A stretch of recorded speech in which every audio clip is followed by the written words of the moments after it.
Hey everyone, this is Martin, and I'm down here in the woods behind our place and down by the canyon. I don't know whether you can see it. I kind of like coming down here in the woods to film the videos. I hope you don't mind that. But today I'm going to cover a couple of subjects, and to me they're the two most important things that you can really talk about or think about or plan for when you're kind of starting your off-grid or your homestead, back to the woods, back to land journey. And it has to do with income sustainability and just self-sufficiency in general, and how the two of those things just really need to fit together. And I've got to do this disclaimer because every time I talk about income, everybody kind of gets weirded out on it. So I'm not trying to sell you anything. I'm not trying to get you to sign up for anything. So just don't worry about that. I've just got information that I think is probably the most important of the 2.5 years that we've been doing videos. This is probably, in my opinion, the most important one, combining those two subjects together. And now at the end of the video, I will have a book recommendation that I'll make, but whether you do anything with that or not is entirely up to you and no big deal. So to start with, before I even start on this, remember it has to do with income sustainability and just self-sufficiency in general. And I need to give you a little bit of a backstory so that you understand, because I had a real problem with what I'm getting ready to talk about, and it caused me to not put this specific subject or video up for a long time. And that problem was just how the two of those things fit together. And so the backstory of that is when my wife and I first got married and started having kids, we were broke. I mean, really, really broke. And we went through the first half of our lives raising our kids through that, and that was very tough. And we learned a lot of self-sufficiency things during that time. I mean, we were gardening, raising small animals like rabbits for meat, and doing a lot of canning, and you know, we implemented burning firewood in our home to keep the utility costs down and all of that. So we did a lot of things when we were back there doing that, but we really had no direction and really no way to take that to sort of the next level of getting onto our own, place that wasn't inside of a town. And so we learned all of that. And it was not until probably in our 40s when I'd had it, and it was too much. And we decided that we were going to shift gears, go into a business building mode, and hopefully it worked. But that's what we decided to do. And it did work. We learned during the process of that. I mean, we made a decision. It was going to be like, we're going to sell everything, put 100% effort into this thing, and we're going to do it and never look back. And part of that, I think, is what caused the success that it did have. And we actually built several businesses, and it worked. And we started that in our 40s. We're now in our 60s. And when we got to about 10 years ago, I guess, I realized that the things that we were implementing in our business gave us the ability to have kind of ongoing, sustainable, passive income that I never had in any of the things that I'd tried before. And so as I learned that, I was compiling all of these principles that we were doing in our business that enabled us to have that sort of sustainable income. And it kind of, I tell on a lot of things, it's like whether you work or not, there's income coming in. And you have no idea how good of a feeling that is when that starts to happen. And I started, wow, there's a big old bug. Doggone it. Well, there was a horsefly or something. Anyway, so when we reached that point where that was becoming obviously successful, I started actually writing a book, taking all of those things that we were learning and implementing in our business that was giving us that freedom and flexibility, and started putting it into a book. And I never did finish the book. I piddled around with it for over 10 years and never did really finish it. Maybe got it about 80% done. And then just kind of quit on that, and we were just doing our thing with our business. And so fast forward through that up till 2020, and when things went really haywire in the world, and at about the time of the COVID thing happened. Oh, and by the way, this story has to do a little bit with the approach that we took coming back to the land and gaining self-sufficiency. And I want to make one comment about one of the YouTube channels that we follow quite a bit. It's one called, I think it's called Off Grid with Doug and Stacy. It's a big channel, like over 1 million followers on it. And they live, I think, also here in Missouri somewhere. We're in one corner of the state. I think they're in the other corner. And I was watching their video. It's a great channel. I mean, if you're not familiar with it, go look it up, and I think you'll enjoy it. But I was watching their intro video on how they started when they introduced their channel, and they said that they had sold 2 businesses, moved to Missouri, started the whole off-grid thing, and never looked back from that. And we're doing a very similar thing about 10 to 12, 13 years later, and we're only about 2 years into our process. And the only thing that we did kind of remarkably different was that we didn't sell our businesses. Okay, we still have them, and they provide the income that we really use to, yep, that's a big horsefly, that we use to kind of keep things going, get things started and keep things going here. And this is kind of what I want to lead up to, how that works and how you can go about doing that. So fast forward to 2020, the first early part of the year, as you know, when the COVID thing started, the government immediately sent everybody into shutdown, lockdown. The businesses, we had businesses in several different communities, and we were getting shut down, like everybody else was. And that was a very frightening time, because we had just come out of, we're kind of a seasonal business, and we just came out of the slowest part of the season when things really start to move forward. And all of a sudden, here we are being told that we couldn't do our business. So, I mean, we really had to fight back and try to figure out a way to survive that, because it was just, it was scary. And so we did a lot of those business things that we have been doing all these years, helped out with that. I mean, we really kind of hunkered down and just worked overtime to make sure that we stayed afloat during that. Now, we had, and I felt like the government had declared war on my business, on my small business, and I had no recourse for that other than just to work double time and triple time to get through it. And we survived it okay, but honestly, we were dealing with the federal government, we were dealing with state government, county government, and local community government. That was all giving us conflict, and then plus the CDC and plus the county health department that we had to deal with too. All of them seemed to have conflicting stories on how to do things at that time, and what you could and couldn't do, should or shouldn't do. And you know, the government, they just went up and said, hey, shut your business down.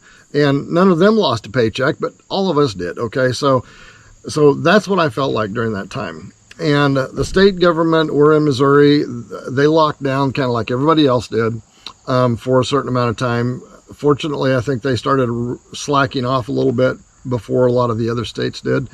The county governments were actually pretty good, because we dealt with the county health department when we had to deal with our things. And they said, you know, they actually declared us to be essential services. And don't ask me how or why, but they did. And so all they did was provide extra guidelines and procedures that we had to begin to follow. But then we could go ahead and open our doors back up and start conducting business again. Now, that didn't mean people came rushing to the place, because, I mean, everybody was staying in their houses. So, I mean, it was still a terrible time. What I probably had the most problem with was the city or local governments that we dealt with, and some of them were good. You know, one place they said, you know, whatever the county says, we're okay with that. But the other place is like, no, I don't care what the county says, you're going to shut down, and you're going to stay shut down, and you're not going to have contact with anybody. And I had to fight back with that a little bit, because they were basically going to try to cause me to lose my business, is what that's not what their goal was, but that's essentially what they were doing. And so we fought with that a lot. And unfortunately, I made enemies of friends that didn't understand that. And so, but we fought all the way through that. We recovered from it. I had a lot of friends, a lot of the competitors that we had that were in similar businesses in that community, but then in general around, they lost their businesses. They were not able to stay afloat during that time. I have friends, several different friends that owned restaurants in the area, and a lot of them lost their businesses, and it was sad because I don't know that all of that would have been necessary. So we went through all of that in 2020 and continued on into 2021. And it was just, we started to kind of climb out of that hole, and I was grateful for that. But then in 2021, there was a change of administration in the federal government. And some of the things that started happening then is like, wow, we're facing round 2 of this, only from a whole different, like an attack from a different angle. And about mid 2021, I was telling my wife, I said, this is looking like the makings of a recession. And prices started going up and spiking, and like everything, fuel and energy and food and everything, everything that you can buy was going up. And it was, and that was a frightening thing. And I mean, we were a little bit more prepared to deal with that because of our business and the fact that we were still in business. But at the same time, it's like, wow, some of these things are doubling in price, and it's been only a few months. And so we had a long talk about that, my wife and I, my wife, Shelley. And, we thought, we are very vulnerable here. We've got businesses that we can't operate because they're telling us we can't, and we've got spiking beyond control. There's nothing we can do about that. And so we made the decision about mid 2021 that we needed to develop kind of a moat and a wall around us a little bit and gain some self-sufficiency back like we had when we were earlier on in our married life.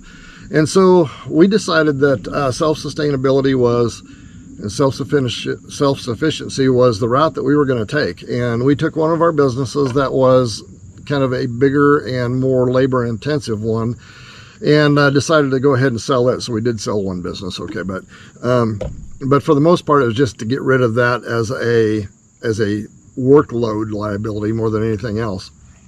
And go ahead and buy a property down here. That's where we're sitting right now, is on the property that we bought back mid 2021. Or almost exactly 2 years ago. We're coming up to September here. So we bought that and decided to start building. And we were looking at bigger places than this. This is not a terribly big place. It's 12 acres. We were looking at things that were 200 and 400 acres, and then decided that, our sort of gift is been teaching, and we had been teaching the whole income sustainability thing for a long time, and the business practices and principles thing for a long time. And we thought, this might be a good example or a good place to set up something where we could start building from scratch here and document it through YouTube that would help other people do the same kind of a thing if that's what they were wanting to do. So that's what we decided on, a little bit of a smaller place, because it would have been more representative of what other people would be likely experiencing. So we did that mid 2021. And as we continued to see prices just go out of control, I was paying $5.50 a gallon for diesel fuel when we were down here clearing and digging, and I was filling the tractor up every other day with diesel, and then plus my truck, just to bring the tractor down here and back every day. We were paying a fortune in just fuel expenses, and the grocery cost. We were at a grocery store. I got a picture of it somewhere. It's like they're selling a box of cereal for $8, and it's like, how in the world can people survive doing that? And I couldn't understand it. I did not pay $8 for a box of cereal, but it was for sale there for $8. And I thought, really, people could really use that whole income sustainability thing as well. And so I thought, I probably need to start doing that again, just teaching on that a little bit, explaining how we went through that process. And I thought, I really probably ought to go ahead and finish that book, because it has so many principles in it on how to build a sustainable income, not necessarily how to build the nuts and bolts of building a business, but the principles behind building one in such a way that the income is sort of ongoing, perpetual, and that's made all the difference in our lives, because I mean, we still have that steady income coming in, and it enables us to do these other things. Now, will that crash someday? It very well could, but as of right now, we're still very good with that. Now, so as it relates to that book, I had decided that it was time to finish that book and make that available.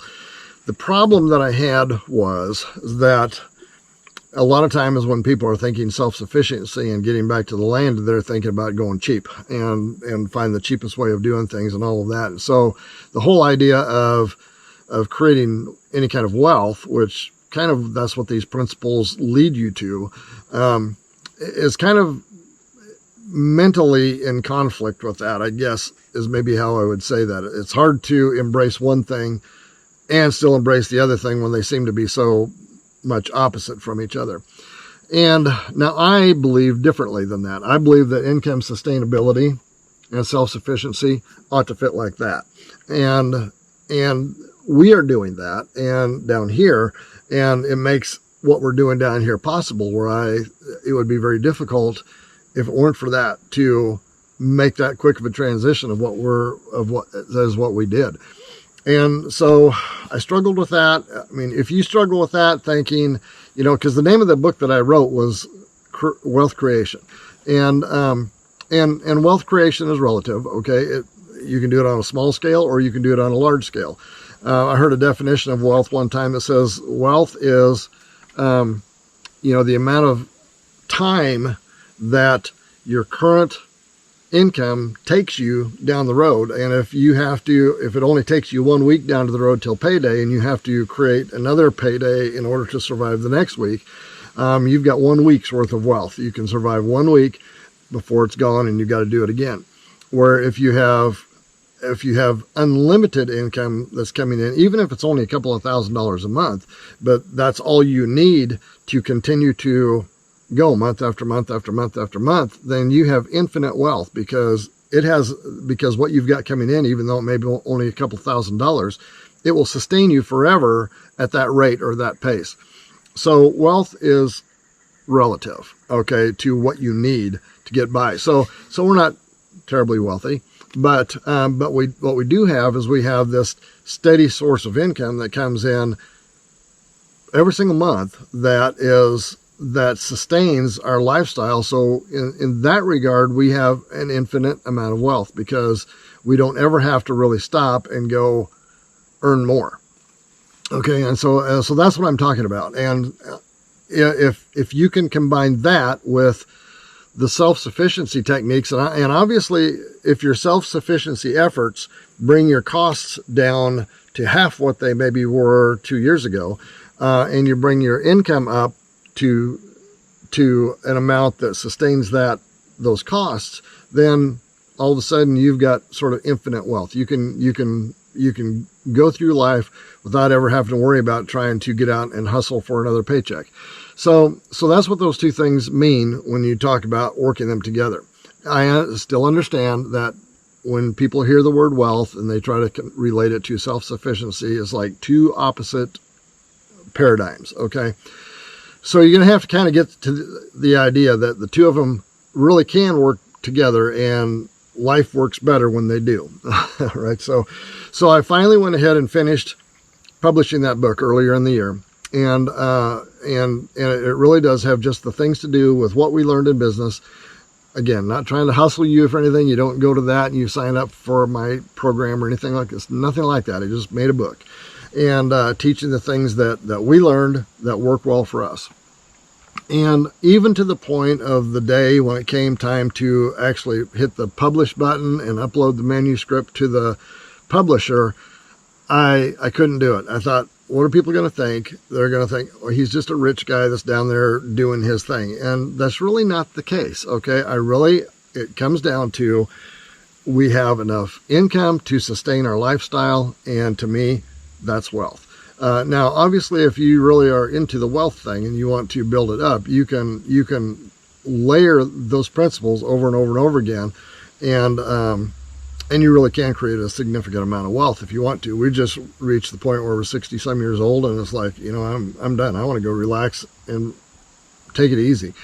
And so we decided to build a homestead and by ourselves. And but we really just wanted to prove that it could be done. So anyway, I hesitated. I finally went ahead and uploaded it, published the book. I put off making this video for several months because it's like I still am trying to wrap my mind around how people are going to react to those two different things. Income sustainability, self-sufficiency. If you can get your mind wrapped around the fact that those two work better together than they do one or the other, then you really are going to set yourself up for the ability to become more self-sufficient and set up a barrier or a barricade or a firewall against you and the crazy economy that's hitting us right now. And it's only my opinion, but I think it's going to continue to get worse.